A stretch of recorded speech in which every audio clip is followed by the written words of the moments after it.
Nesta videoaula de som de Ford vou mostrar a vocês como vocês podem estar importando um arquivo de música pelo som de Ford e estar editando ele, enfim, masterizando, equalizando a voz. Então vou abrir o som de Ford.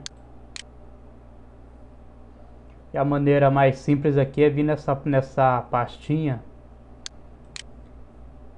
clicar na pasta que significa o Open, que é abrir.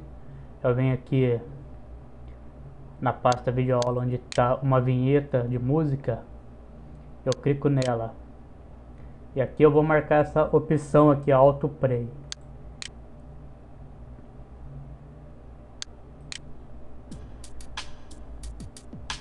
mundohiphop.com.br. Aí vocês reparem que esta vinheta é só vocês clicar em abrir,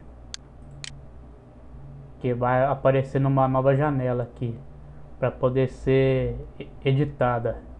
Aqui eu vou maximizar a janela. E aqui é o seguinte, é clicar aqui para escutar. É aquela vinheta. mundohiphop.com. E aqui eu posso estar selecionando para quê? Pra poder colocar aqui os efeitos, enfim, os equalizadores, editando mesmo aqui, né? E aqui eu vou fechar. A outra maneira também é aqui no menu File, Open, é aquela mesma pasta. Vamos aí aguardar. E aqui já caiu na pasta videoaula.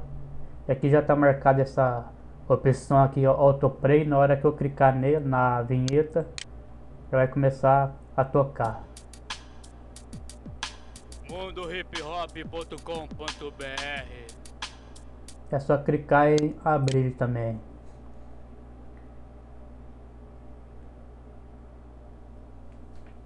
Aí na sequência vai aparecer aqui, você pode editar editando aí, né? Então não tem segredo nenhum. Essa foi mais uma videoaula de como abrir arquivos de áudio pelo som de Forge. Valeu, paz a todos.